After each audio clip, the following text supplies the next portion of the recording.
Welcome to another episode of the Freedom Blueprint. I'm Adrienne Green, and today I am going to share a reflection back on my 2025. I'm coming at you here at the very end of 2025 from Hoi An, Vietnam. I always have to think about where I am at the moment, but Hoi An, Vietnam, and I'll be here for a little bit. And as I reflect back on what's been a busy year for me, if you follow along on Instagram or socials, you know that I travel the world full time with my family while also running as an entrepreneur our virtual staffing business Workogenics, and while also managing my own investment properties in real estate investing business like lending. And it's been a busy year in all these things. And I wanted to look back and share some of my highlights with you and some of the lessons learned and ideas or themes that I think can help you as you move forward into 2026. So let's dive in starting in January. So I rang in 2025 in a pretty epic way.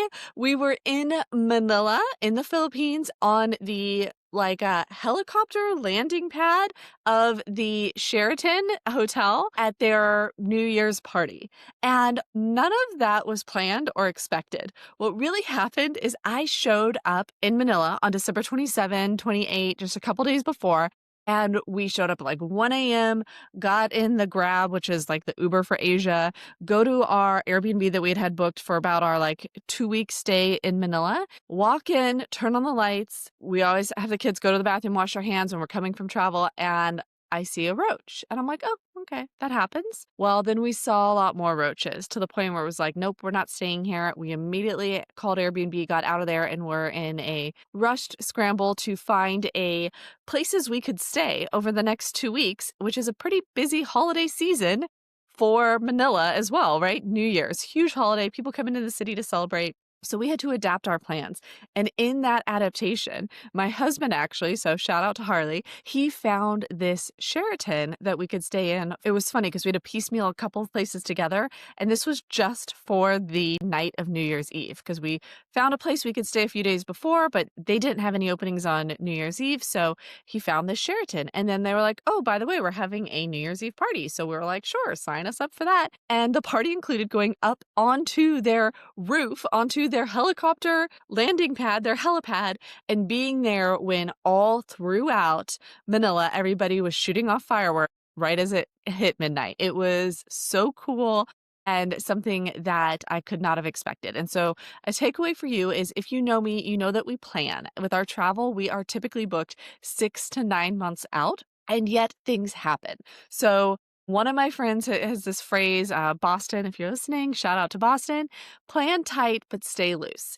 And that is something that we've done a lot in 2025 that's worked out well. So we've planned tight, we've put ourselves in situations that are planned for great situations, and yet we've pivoted when needed. So plan tight and stay loose. Another high from January, and guys, I promise I'm not going to belabor all 12 months here, but another high in January is that my virtual staffing company, Workogenics, we employ Filipino virtual assistants. If you don't know about it, we help entrepreneurs like you maybe in the United States leverage virtual assistants from the Philippines. So we have all these great workers in the Philippines, and we were able to visit them in January and throw 2 different employee parties in 2 different locations for the people who lived in those areas. And it was really awesome to see everybody face to face that we've worked with for several years now.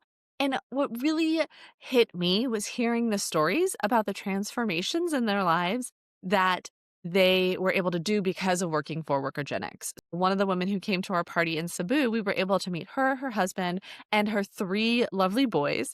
And what was so cool is her youngest son wasn't school age yet, and her husband is able to stay home and take care of their youngest because of the income she makes working for Workogenics. That was really cool. They were able to buy a car because of the money that she makes working for Workogenics. So it was really cool to hear about how they have a pretty good life because of the employment that we're able to provide. So that was really obviously a huge highlight for January. Kind of moving into the springtime from the winter, we spent several months around Asia. We spent about 5 months months in the continent, in fact, which was our first time in Asia. And it was really exciting. We loved all of it. We're back in Asia now. So obviously it was a win. There were a couple things that we kind of just planned for logistics, a couple places. So we planned a week in Korea and a week in Sri Lanka that were just because of like, here's how the flights work. We can go there. We can, do a quick trip of that area, check it off, get that experience. Both Korea and Sri Lanka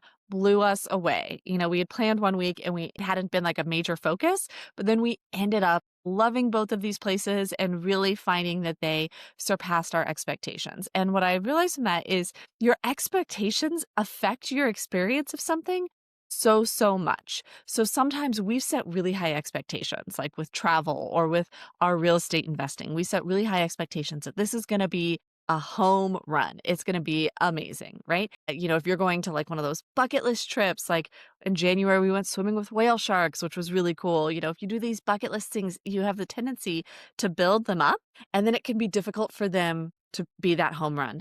And then there's some other things that we don't build up that we just kind of, like I said, they're convenient for the logistics of flights. And so we don't build them up, but then there's still these great experiences. So it's important to just realize that the expectations that you create about something are going to affect your experience of that something. If you set it up for a home run, even if you get a single, double, or triple, you're going to be disappointed. Versus if you don't set it up to be a home run, if you're like, hey, a single, if I get on base, that's a win. Well, then everything past that is going to blow you away.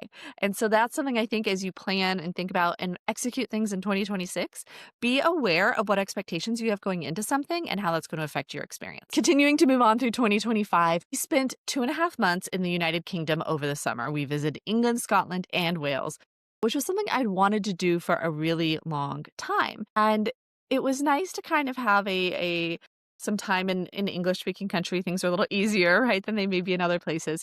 One thing that I wasn't expecting from that situation, that extended stay in the UK, is that time and again, our countryside experiences topped our city experiences. The countryside in the UK is beautiful. They have these like walking paths through the fields, right? They have these historic old buildings. And so we really loved every time we spent in the countryside versus the cities, not as much. And what I would say my takeaway from this that you may apply as well is that often it's the quieter moments that really make the difference, right? We do have these big splashy experiences like when we go to London and we see the big sites that are world renowned. And then, thinking of family or things like our businesses or investing, it can be really the quiet day-to-day moments that really make the difference, right? In real estate investing, we focus on the acquisition or the sale, but what really is going to make the difference in terms of your overall returns and profit is the quiet moments in between. Are we holding on to those properties long enough to really make a difference? Or are we moving from one shiny object to another shiny object and not really giving our strategies the time to mature and bear fruit? Some things like that, right? And how are we managing things in the day-to-day, right? We can get really excited about how are we going to do the acquisition, how are we going to do deal analysis, and we can get less excited about how are we going to manage this well day to day. But really that day-to-day management can make or break your returns on an investments. That's something is don't be too focused on just the flashy big moments. Think about the quiet everyday moments as well, because that can make a difference in your investing and it makes a difference in our family and our experiences of our trips as well. If you're a real estate entrepreneur trying to scale while doing everything yourself, there's a better way. The Time and Freedom Starter Pack gives you the exact first steps to reclaim hours each week with real support, including what to hand off, where to start, and simple tools you can put into place right away. Download it for free at adriennegreen.com/starter pack. Now let's get back to the episode. Now, in the fall, we did go back to the USA for a few months, and a big part of that was checking on rental properties. We have 3 short-term rentals in Myrtle Beach that we hadn't seen in about a year and a half. Short-term rentals, they tend to require some checkups and things. We also have long-term rentals in Chattanooga that, again, we hadn't laid eyes on for a while. And I am a huge proponent of long-distance investing, remote investing. And it was a really cool test of that to be like, can we manage them out of the country for a year and a half before we even lay eyes on them again? And it worked. overall these houses were in really good shape. And something I'd say, we do a lot of different things. And one of the things I've loved about our lifestyle of full-time travel is the seasonality of it, because I think kind of like our natural world, right? There can be seasonality of life, and that's natural. And that is something that's healthy and good for us. It can bring us to new endeavors or back to old endeavors with a fresh energy, with fresh eyes, things like that. So there's seasons for different kinds of work, seasons for relaxation. And so as you plan your 2026 or as you work in 2026, I would think about or ask you, where can you put in some seasonality? Where can you put in some transitions from certain kinds of activities to other activities, from work to rest, and all of that? Because if we could try to do the same, and I love consistency and I love scheduling. I mean, if you know me, you know that I love calendars and time blocking and all of that. And yet we have seasons for that. So, like for my time blocking to feed into the winter season here, I took a few weeks off in our December winter season here in 2025 to do some vacation travel. We went to Hawaii, Japan, and Hong Kong, and I took my normal time blocking and I deleted it. I was like, this is time off. This is time with the family. This is not time when I am going to be doing my normal work. So I applied that seasonality of like, hey, in the fall, we're going to hustle a little bit. We're going to be really busy in the US for a few weeks checking on these properties. That's going to be like 100% go time. And then we're going to take a couple of weeks completely off. And one of the other things I wanted to share about this winter vacation travel that we did is this was our kids' Christmas present. We planned this travel considering what our kids like. So we went to Japan because my oldest, she loves Japan. All the kids love Japan, right? But that was a part of it. And then when we went to Japan, one of the things we did is we saw a penguin parade where in Hokkaido, the northern part of Japan, where it is the coldest and the snowiest, in these snow seasons, the zoos or aquariums that have penguins will mark off a path in like the normal walkway, plaza areas where the penguins will come out of their enclosures and walk, like parade through. And people, like you view a parade, can be on either side and watch. And my youngest loves penguins. So this was something that was a special gift for him. And we came back to Da Nang, Vietnam, which is my middle child's favorite place. He loves it here. As we did this travel, we really incorporated all three of our kids in planning for it. And this was our kids' Christmas present. I'm coming at you again from the end of 2025. We're here in Vietnam. They're not having stockings. They're not having gifts to open on Christmas morning because we gave them these amazing experiences of going to these places as their Christmas present. And as we've traveled the world, I have learned firsthand how we can really live with a lot less stuff. And so I would say, as you enter 2026, for those of you who are parents, or even those of you for yourself, how can you give yourself or your loved ones experiences rather than more stuff? I can share, as somebody who doesn't have stuff that's theirs all around, it clutters. It clutters your thought. It clutters your life. It gives you these limiting beliefs about my stuff, and this is a limit. And so as much as we can, I guess, lessen our stuff to what we really need and instead focus our gift giving to ourselves and to others on experiences, that can really be amazing and transformational. And so it's a part of what we do, honestly, with our full-time travel. We're not buying our kids that much stuff. And what we are doing is providing them amazing experiences. And it's been cool to see how that helps them and us develop and grow as people. As we go into 2026, that would be my last takeaway from 2025 for you.